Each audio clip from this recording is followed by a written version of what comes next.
వేదికమైనున్న పెద్దలందరికీ పేరు పేరున నా హృదయపూర్వక నమస్కారాలు.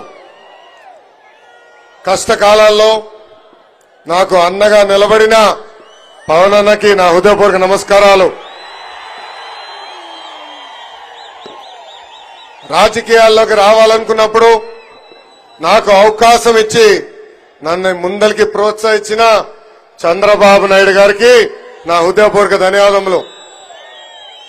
జై హో బీసీ, జై హో బీసీ.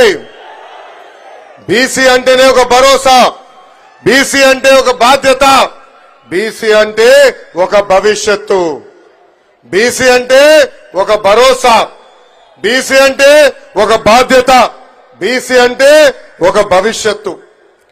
బీసీలు బలహీన వర్గాలు కాదు, బలమైన వర్గాలను చేసి చూపించిన ఘనత విశ్వవిఖ్యాత నట సార్వభౌమ స్వర్గీయ శ్రీ నందమూరి తారక రామారావు గారిది.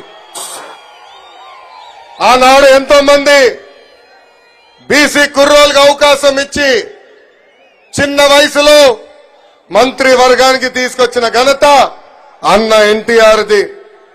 అంతేకాదు అన్న ఎన్టీఆర్ తర్వాత చంద్రబాబు నాయుడు గారు కూడా పెద్ద ఎత్తున ఆనాడు బీసీ సోదరుల్ని ప్రోత్సహించారు. అందుకే ఎప్పుడు లేని విధంగా ఇప్పుడు బీసీ సోదరులను ఉపకులాల వారిగా సాధికార సమితిలు ఏర్పాటు చేశాం. దానికి ఒక కన్వీనర్ ఏర్పాటు చేశాం. ఉపకులాల వారిగా బీసీ సోదరులు ఎదుర్కొంటున్న సమస్యలు నేరుగా తెలుసుకునే లక్ష్యంతో ఈ రోజు ఆ సంస్థలు ఏర్పాటు చేశాం. అంతేకాదు ఉపకులాల వారిగా రాబోయే రోజుల్లో పెద్ద ఎత్తున యువ నాయకత్వాన్ని ప్రోత్సహించే లక్ష్యంతో తెలుగుదేశం పార్టీ ముందరికెళ్తుందని ఈ సభాముఖంగా బీసీ సోదరులు కూడా తెలుపుతున్నా. అంతేకాదు బీసీ సోదరులందరూ మనం ఆలోచించాలి. స్థానిక సంస్థల్లో 34% రిజర్వేషన్ మనకు ఉందంటే దానికి కారణం ఆ పసుపు జెండా తెలుగుదేశం పార్టీ. బీసీల కోసం సప్లాన్ ద్వారా 36,000 కోట్ల రూపాయలు ఖర్చు పెట్టిన party Telugu Desam party. BC corporation కి 3,000 కోట్ల రూపాయల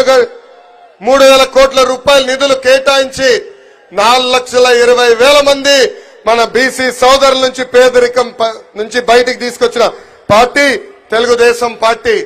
ఆదరణ పథకానికి 1,000 కోట్ల రూపాయలు కేటాయించి పన్నిమోట్లు కూడా అందజేసిన పార్టీ మన పార్టీ తెలుగుదేశం పార్టీ.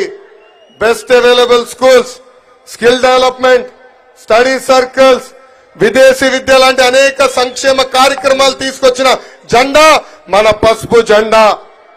చేనేత సోదరులకి, మత్స్యకారులకి, కల్లు గీత కార్మికులకి 50 సంవత్సరాల్లోనే పెన్షన్ కూడా ఇచ్చిన పార్టీ తెలుగుదేశం పార్టీ.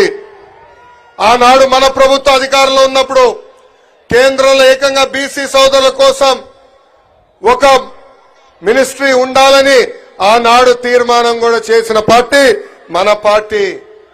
కానీ ఈ సైకో జగన్ ముఖ్యమంత్రి అయిన తర్వాత బీసీ సోదరులకి వెన్నుపోటు పొడిశాడు.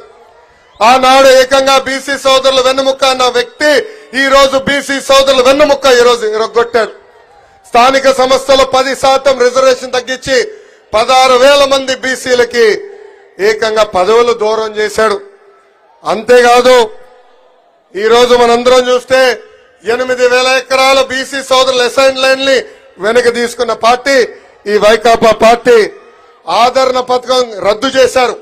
ఆనాడు ఆదరణ పథకం కింద మన బీసీ సోదరులు 10% డబ్బులు కడితే కనీసం ఆ డబ్బులు ఈ రోజు రిటర్న్ ఇచ్చే పరిస్థితుల్లో లేరు.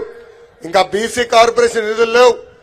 56 కార్పొరేషన్లు ఏర్పాటు చేసిన చంకలు గుద్దుకున్న వ్యక్తులు ఈ రోజు ఏకంగా కార్పొరేషన్ చైర్మన్ కి కుర్చీ గాని టేబుల్ ఇచ్చే పరిస్థితిలో లేదు. ఇంకా 75,000 కోట్ల బీసీ సప్లాన్ కి రావాల్సిన నిధులు తప్పుదారు మళ్లించింది ఈ ప్రభుత్వం. మా మత్స్యకార సోదరులు కూడా మోసం చేసి ఏకంగా 217 జియో తీసుకొచ్చి వెన్నుపోటు పొడిచింది ఈ సైకో జగన్మోహన్ రెడ్డి. యాప్కామ్ నిర్వీర్యం చేశారు. అదేవిధంగా 300 మంది బీసీలని ఎప్పుడు లేని విధంగా చంపేసింది ప్రభుత్వం. 26,000 మంది బీసీల పైన దొంగ కేసులు పెట్టి జైలుకు కూడా పంపించింది ఈ ప్రభుత్వం. అంతెందుకు వేదికమైన పెద్దలు యనమల రామకృష్ణ గారు పెళ్లికెళ్తే ఎస్సీ ఎస్టీ కేసు పెట్టారు. అయ్యన పాత్రుడు గారి పైన ఏకంగా రేపు కేసు పెట్టారు. కొల్లు రవీంద్ర గారి పైన, అదేవిధంగా అచ్చెన్నాయుడు గారి పైన కూడా అనేక కేసులు పెట్టారు. నిన్నగాక మొన్న నంద్యాల తెలుగుదేశం పార్టీ అధ్యక్షులుగా రాజశేఖర్ గారిని నియమిస్తే ఆ బీసీ నాయకుడి పైన 2 రోజుల క్రితం ఏకంగా రౌడీ షీటర్ కూడా ఓపెన్ చేసింది ప్రభుత్వం. ఈ ప్రభుత్వం ఒకటి చెప్తున్నా, మీరు పెట్టే ఎఫ్ఐఆర్లు మడిచి ఎక్కడ పెడతారో పెట్టుకోండి. 2 నెలలు మా ప్రభుత్వం వస్తుంది.